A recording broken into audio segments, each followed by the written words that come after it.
আজই ডাউনলোড করুন আর এনজয় করুন আপনার পছন্দের শো। তুমি সূর্য ওঠা যে মানুষটা আমার মানে ব্যাকবোনের মতন ছিলেন সবসময় পাশে, তিনি হচ্ছেন আমার মা। এরপর পারফর্ম করতে আসছে ত্রিপুরা ধর্মনগরের বিশ্বপ্রিয় এবং বিশ্বপ্রিয়র সঙ্গে পারফর্ম করবে সারেগামাপা পরিবারের প্রিয় সদস্য দোয়েল।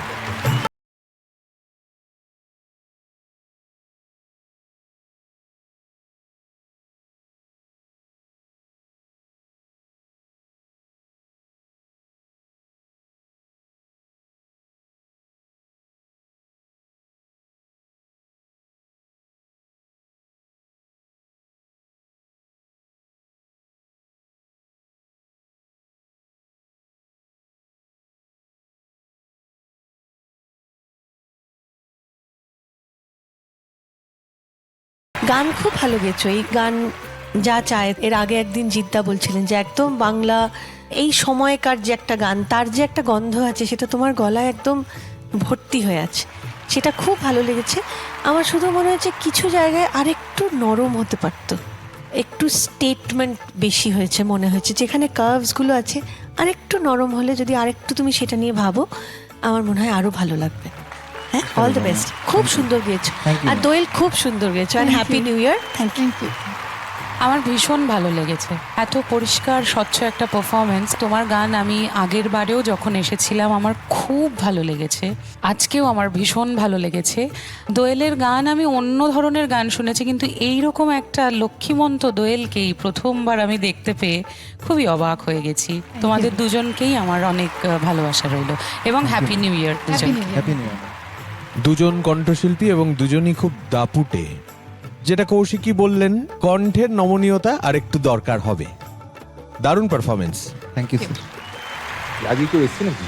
আমার বাড়ি থেকে আমার মা এসছেন, আমার শ্বশুর মশাই এসছেন, আচ্ছা আচ্ছা, শাশুড়ি মাও এসছেন, আর একজন বৌদি এসছেন।